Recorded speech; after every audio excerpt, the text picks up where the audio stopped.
Is this going to turn into a did you touch my guitar? Oh god, you're so much leg. Did you touch my drum set?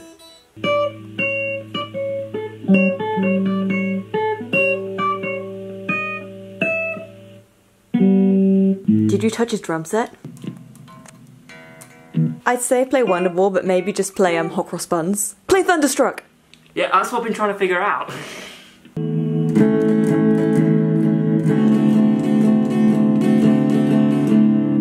I can't play guitar anymore. I've completely lost it all.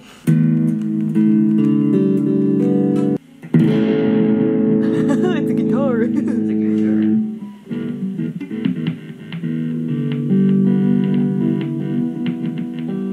Louis, we figured out why it doesn't sound guitar-y. Can I just play? Do it again. Oh my god, it's a Rookstar. Rookstar. Hello, good morning. So what do I do? What am I doing today? I'm actually going to a workout class. What are they called? I'm going to a fitness class.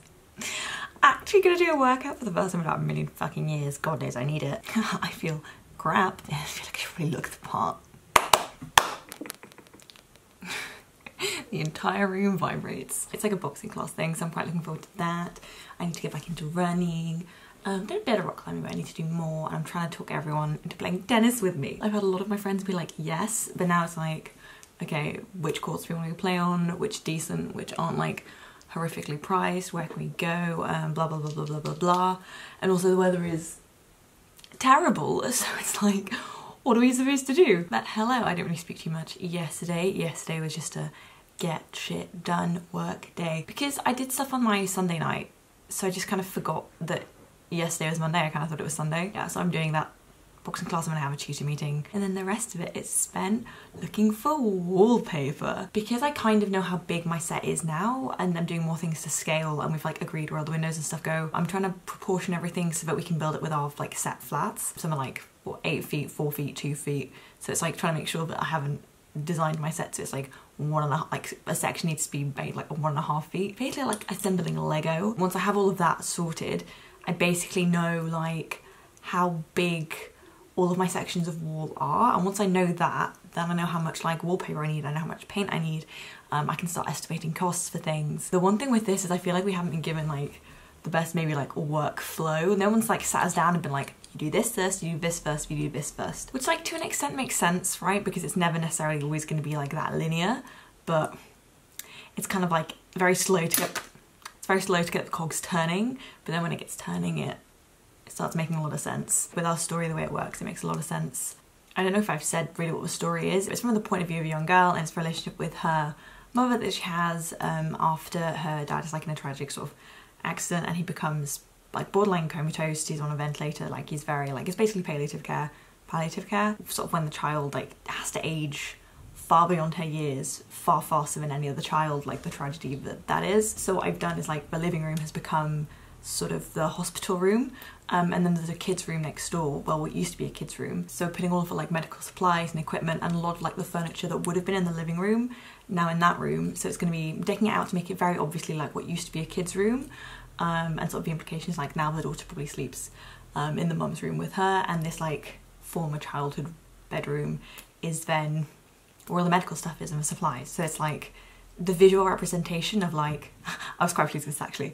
It's like the visual representation of this like accident interrupting a childhood and interrupting like such a formative part of who you are, being like, okay, you being a child is like over now.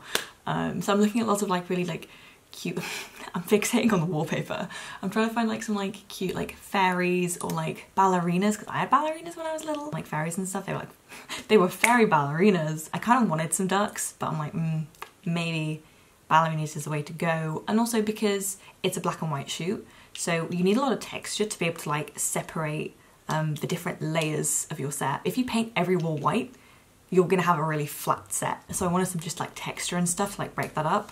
So I think like a cute kitty wallpaper will do really well. I quite like funky wallpaper. Not that this flat would tell you anything, but this is not my design choices. I'm not doing very well on vlogs at the moment. I don't know, I don't feel particularly energized.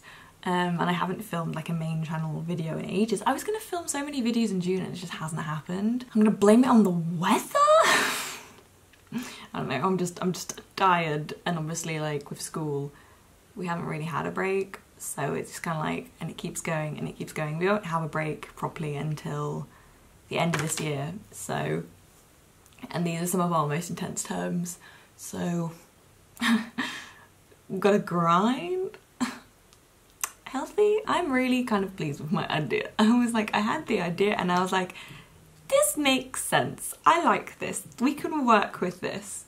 And it's like suddenly so many things like logic just falls into place and you're like, wow, no way. And also I started doing a bit of French again last night because I feel like I've forgotten everything already. So I was going through my flashcards and it's like, when I see it written down, I can recognize all of it. I know what it means. Like I can read fine. If you speak to me in French, like I can understand it fine. It's more like if you try and read my we discovered this with my mum last night. If you read my flashcards to me, I have no idea what you're talking about. So it's kind of like I need to learn things twice. Like for example, all of my verbs and stuff. I'm having an hour and a half break now. Do you want to go out to have something to eat?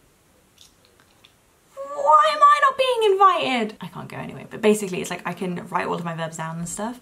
But if you make me say them, it's like a completely different kettle of fish. So it's like I basically have to realise I have to learn, I have to teach myself everything twice. Once written and then once like orally. What? Being dyslexic and trying to learn languages is I'm still reading Funny Hill, by the way. That book is... there's just so much pornography in it. It's that you just can't sit down and read it in one go because it's just so much. So it's that like, you can read like a scene and then you have to put it down for a while because you're like, this is just a lot to read. Which is hilarious because like reading Sard is easier. Genuinely. I think it's because like Sard is like a lot of porn, but then it's like, okay, it's a couple pages of porn, but then it's like a long philosophical digression.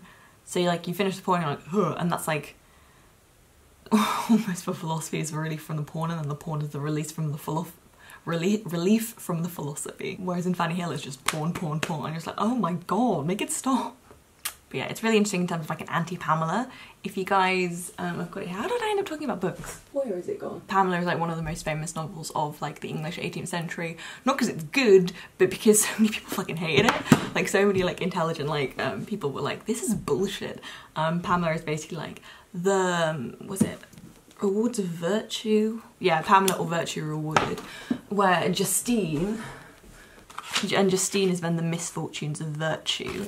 So they all, and there's apparently Sard has read Richardson, so that's just interesting. So many people just like, yeah, like, so in Fanny Hill she's like a servant, but then she like still rises to respectability even though she's like slept around. The whole point is that Pamela is virtuous, so she just doesn't give in, and as a result she becomes like respectable. So it's like kind of, a lot of books have called bullshit on that and I'm like, what the fuck, this is so messed up. So yeah, I just find it fascinating. And the whole point of Sard is like, Justine is like, she can be as virtuous as she likes, shitty things still happen to her because there is no god. That's kind of the point. It's like, well yeah, it doesn't work like that. Like, you know, it's the whole good thing, like bad things still happen to good people and good things still happen to bad people, because there is no overarching moral thing of karma or justice from God. So I mean, that's the theory with that. I just find it interesting. How if I was only meant to be telling you that I'm actually going to a gym for once, and now I'm like,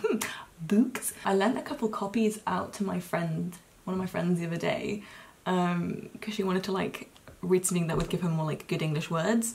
So actually one of the good things to make me do is read like things that are in an English translation, purely because the language doesn't necessarily get that technical. Like reading things in translation is often a lot easier than reading in the original language. Even if it's, for example, even if we're reading something that was originally written in English versus something that's been translated into English, the translation into English might be easier to read than the actual English, especially with like more like period pieces, which is why you'll find that if you read translations, older translations, the English will be different than modern translations. So I gave my copy of Brideshead and my copy of Diderot's The Nun. First of all, Brideshead is fucking glorious. It was very English, and second of all, like Diderot's The Nun. I just didn't want to give her Austen or Jane Eyre or like anything of the Brontes, mainly because I don't have that much of it, but even though she definitely likes that, that would definitely float her boat. I was like, no, read Diderot, read The Nun. I'm just looking at my bookshelf, that's what this is. Let's put these back, and Emma, you have to go to the gym now. Core and upper, great. It's better than the full body one that I've done. We go to this place called Cobox. They have a couple places here in London, but like, I've done the full body one and you just feel dead afterwards. You feel smug in yourself, like your superiority complex for the day is like fueled. In the diary. And the other thing is I've got my copy of Madame de Lafayette, the Princesse de Montpensier. I'm like reading that. But I've got my little flashcard, and every time I don't know a word, I'm writing it down because I'm like, I don't know what this means. Because it's literary, so you're reading something, you find the English translation, and you're like, I don't know what this word means. You don't know it in English either, because often it comes from French. So what was it that I had? It was like under the aegis of, so in French it was like legit. So I was like, okay, what does it mean in English? And it was aegis, and I'm like, what the fuck does this mean? So it's like under the aegis of, I don't think I'm saying that right. It's like under the shield of someone, under the like the breastplate of Athena kind of thing. So it's like, oh, what the fuck am I supposed to know what that means? But then I'm also reading my English copy of Fanny Hill, like I said, and like it's 18th century, so some of the words I'm like circling, I'm like, I don't know what this fucking word means in English. What the hell does this mean? So if you're learning a language, remember, you probably don't even know all the words that you're reading in the language that like is like your primary language anyway, so. Languages are hard. My mum cannot understand how I cannot do the thing. Your favourite little dyslexic muffin is doing her best. I pulled out a copy of La Rochefoucauld. These are his maxims. They're basically like a collection of tweets almost. But the point with this copy is it has French on one side and English on the other. But that's useful because it's like a translation right there. I think there are some like things you can read in French that have translations on like the other page, just so it is there for you. Because like stopping and then looking up words is kind of fucking exhausting, and then like it's really frustrating when you get a word, you know, the translation, but that doesn't mean you like still kind of miss the sense. You don't grasp like the full sense of the phrase, and that's like, I understand like, you know, 70 to 80% of it, but sometimes there are little words that I don't understand, and then that can change the entire meaning. And then because if you're reading something literary, the tense that you're using as well, it's like past historic. So a lot of it's like with A's on the end, it's like the verb and then an A, and you're like, and then there's loads of like irregular ones for like, you know, avoir, être, faire, like they're all very irregular. So I'm just like, what? But then also, because I'm at this point now and having spent, I've spent about half my life learning French, it's not going very well. I'm at a point now where there's a lot of words that like I recognise, I like half know what they mean, I kind of know what their function is supposed to be, but I'm still like, I don't know what it means in the sentence though, so I'm just trying to... We're bloody getting that, we're doing something. I went on a date with someone French recently and they were like, oh, speak French to me, and I was like, no. I have some work to do, that's been made abundantly clear. This is where I'm at with the languages, that's what I've been thinking about. My mother is here, that's why we're talking about languages. And my little brother is here. I think he wanted to just go and play on the, where is it? Where's the electric guitar gone? There we are. Emma's doing floor plans, looking up furniture, learning French, and has to go do a workout. This is why you do it with your friends, because I can't possibly not turn up now. But I probably wouldn't go if it was just me. I'd rather go on a run, but I also haven't been doing that because the weather's been pants. So anyway, here we are.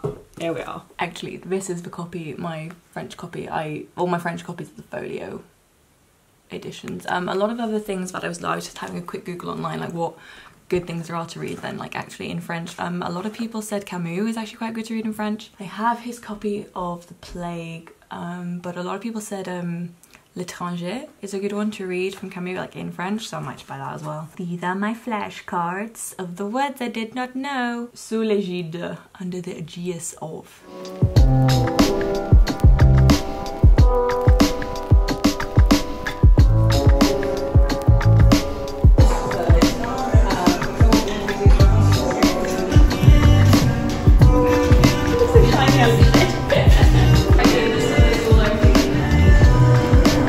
That's a like 0.5 on this.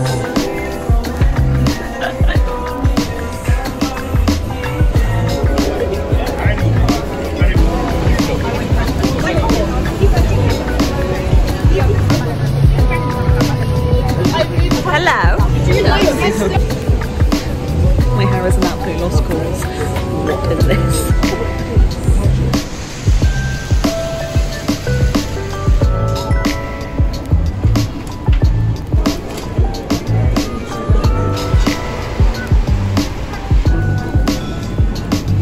I'm once again in the waitress wine section, but what's new?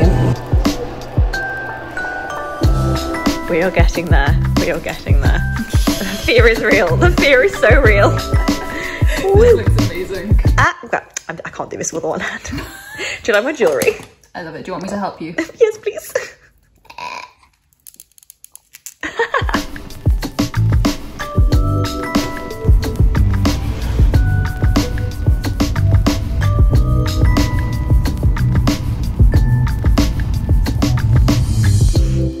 Hello, good morning.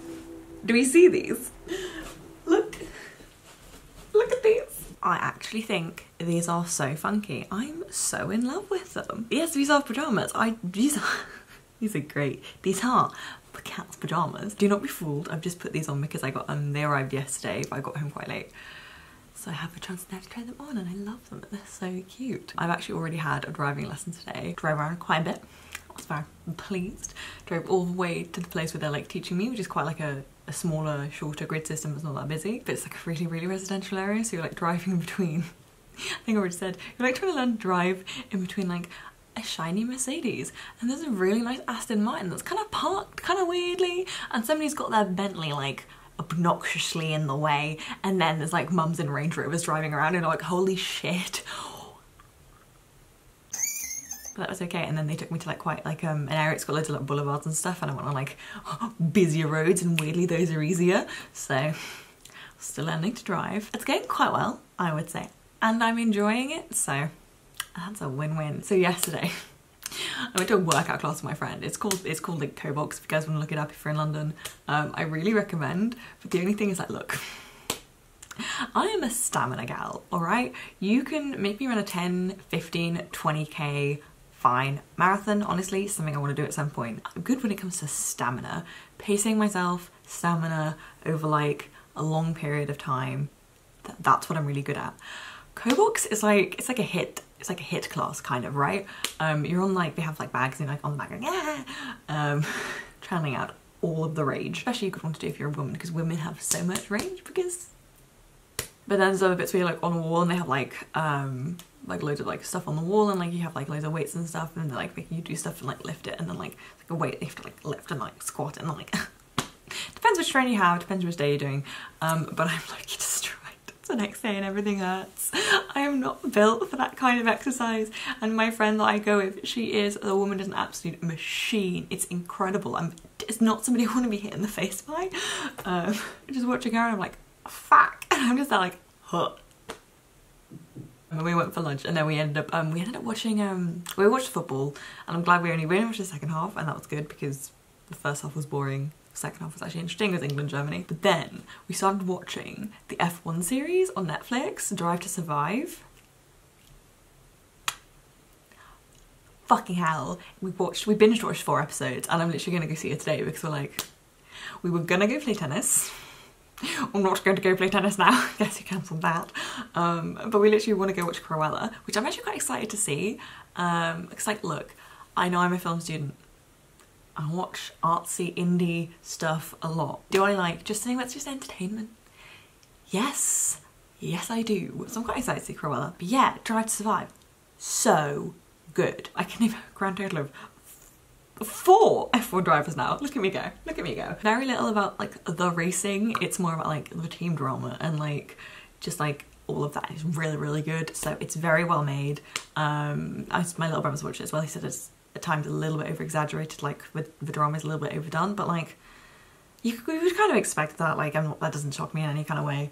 But it's just very, very fun and very entertaining. So I really highly recommend that.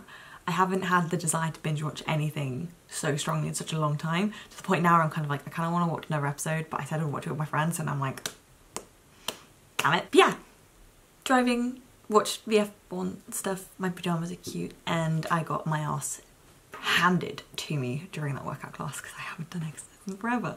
And now everything hurts. That's about it.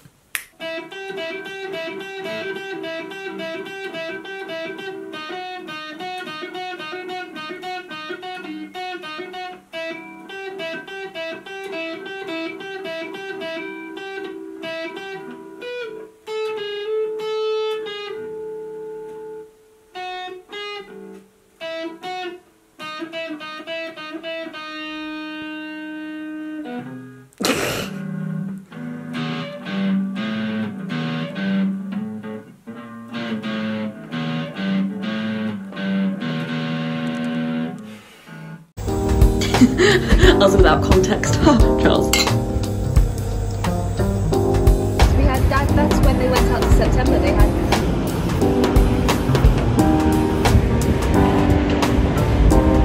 Annabelle hugged Big Ben.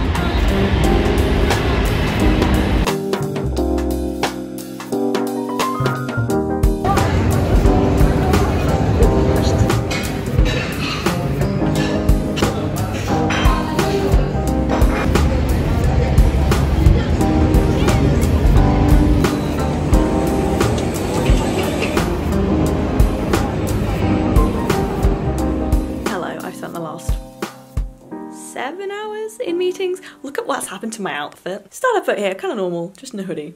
Then you're like, what is that? Is that a dress? What is? Oh, these. It was a case of I'm gonna wear my pajama bottoms while still, and then put a dress on to look grown up, and then you're like, oh, now it's cold, and now I'm wearing a million layers if I look stupid. I just had a meeting with like one of my unit mates in a script. Don't ever try and add things to get rid of problems.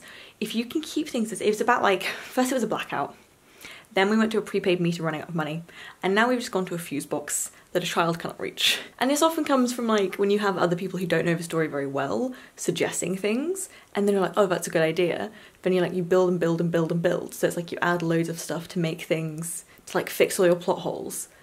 But then you get to a point where it's so much and then none of it makes sense. It's almost like you're building on something and it gets more and more precarious.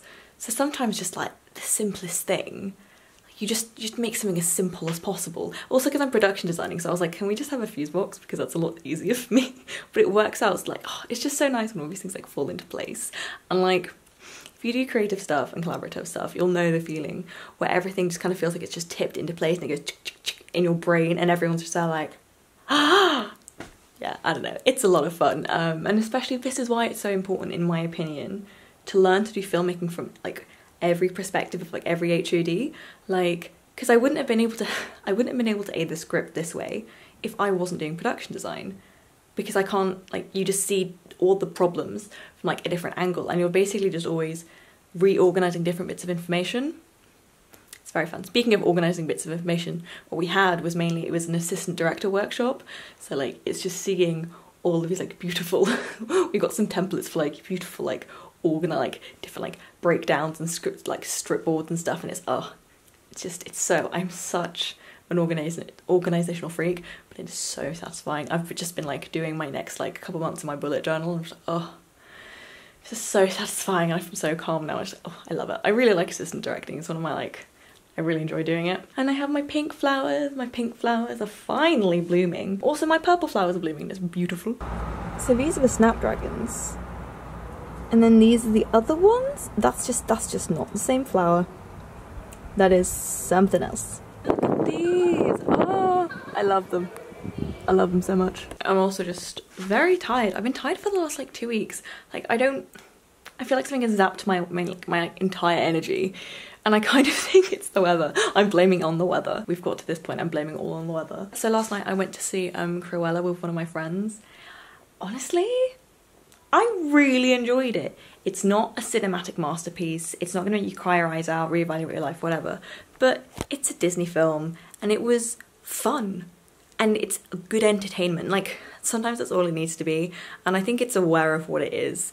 And that's good. It knows what it is and it's not trying to be harder than that. If anything, it kind of indulges that kind of like almost kitschy vibe. Emma Stone and Emma Thompson, excellent, but Emma Stone's English accent, it's dodgy at best. It's dodgy at best, it's not good. It's not good. So it's really important that like it is kind of such a kitschy film, because like it kind of can get away with it, but it's not great. Her acting is great, the accent is not. The set designs are incredible. The costume designs, obviously, fantastic. The soundtrack is great. Like, it was just really fun. I really enjoyed it. Definitely something rewatchable. Like, I can definitely see this being something that I make sure my kids have seen like a million times. Like, it's a good movie. I really enjoyed it. Then we went for dumplings and oh, I should have said as well, we started watching the F1 like Drive to Survive. It's so good. We've agreed we're gonna watch the first season. and then like reconvene and like talk about it. So like I can't watch season 2 till she's finished watching season 1. It literally doesn't matter how much you know about F1 or not, but it's really, really interesting and I'm having a great time. And now I need to take myself on a walk because I've been inside for too long. I've also been shit at vlogging. Like I've been bad at it. I don't know if you've noticed it, but I've just been bad at it.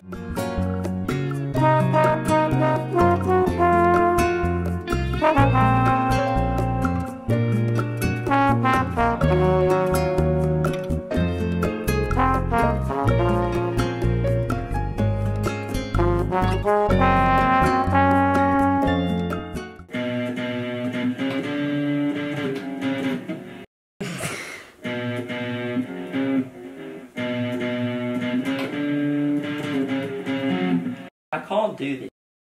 And I won't film you.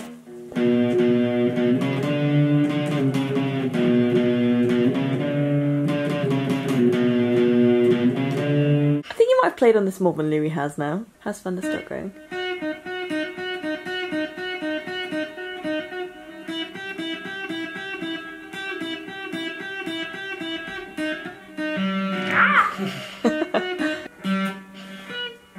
I can't get used to this pick.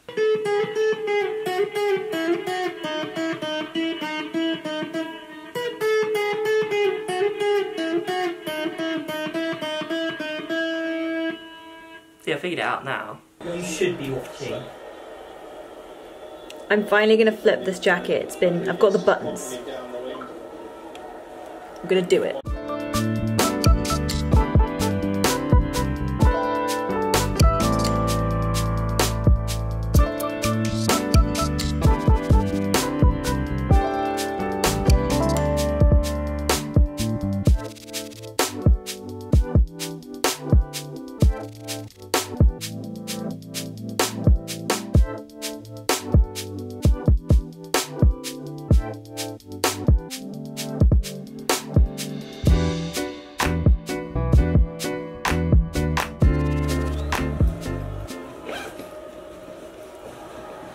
Better, right? I think this is way better. There's 3 buttons here. I think we're gonna put 2 because I only have 5 buttons left because 5 went on here. So I'll then do 2 and 2, but not right now because I need to make dinner and there's just too much football. So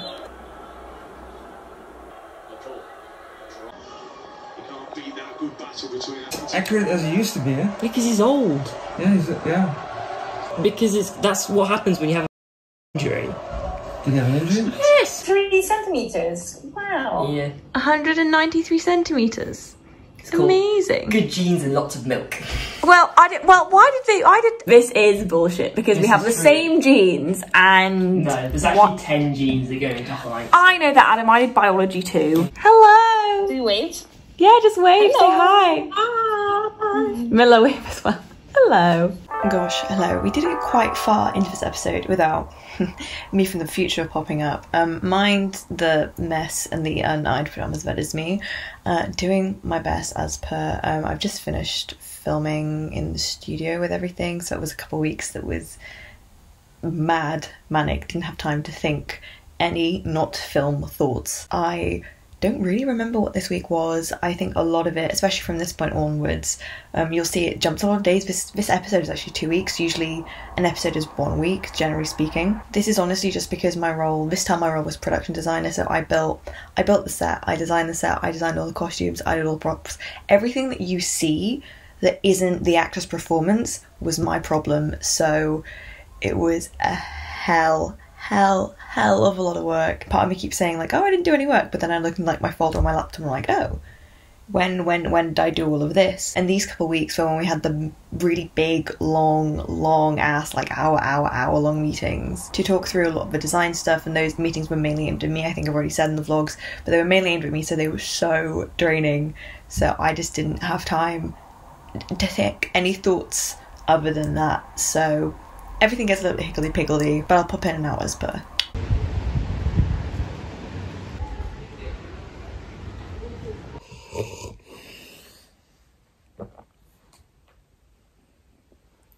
Go away.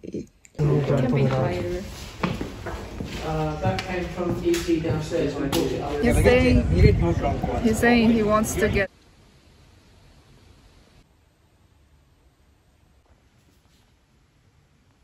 even though everything went online as much as it could, there's a lot of teaching you have to do with us in person.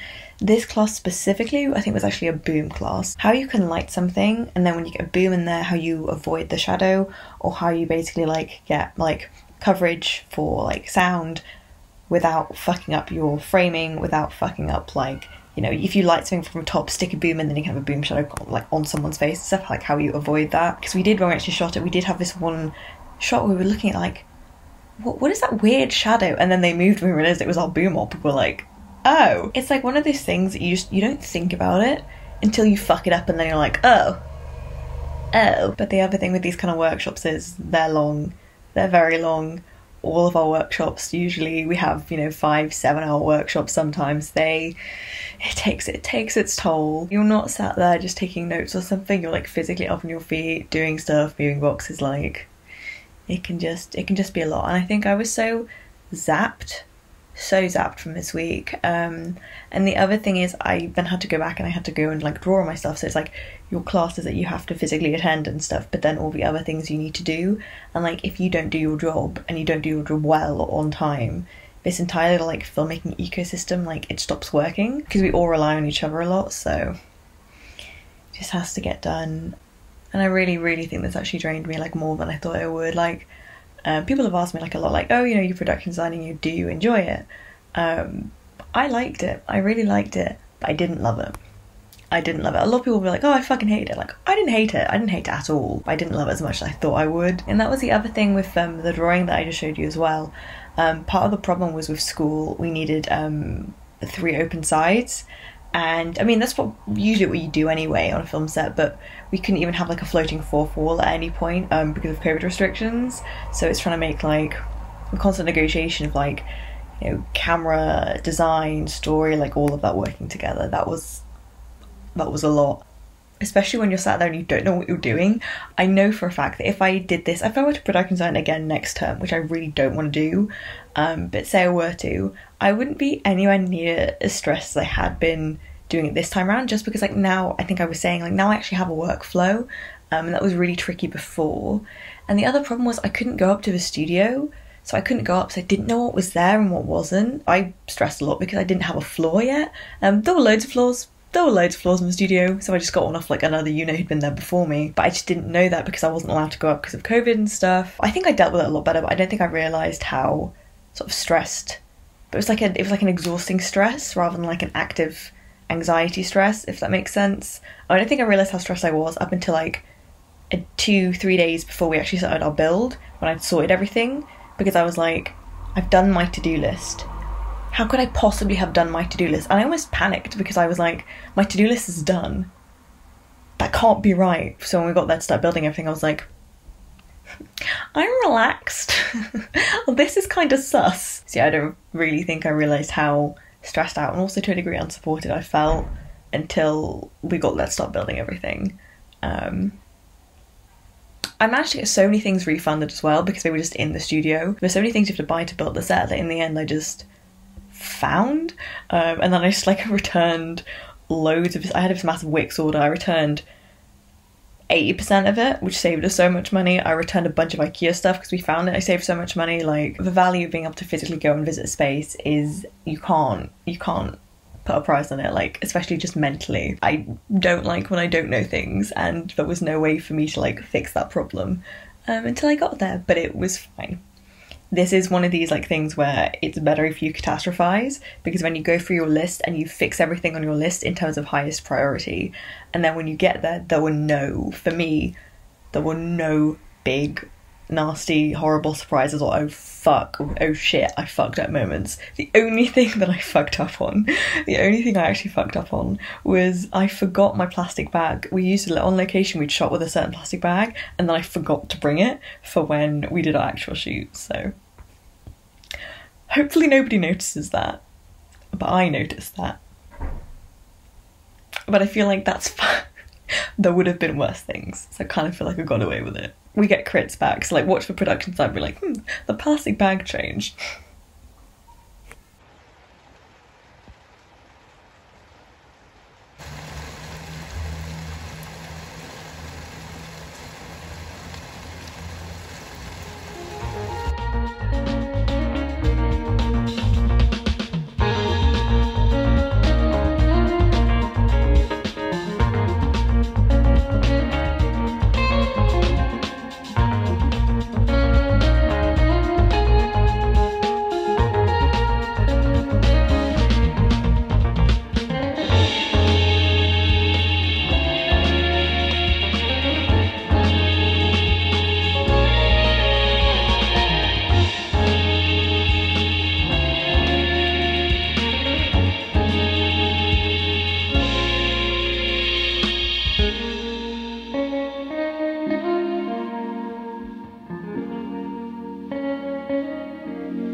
shot.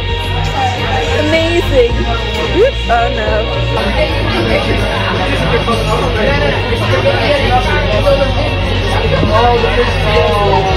I may have a computer to vlog. It's going really well. Questionable things I find my camera off later on.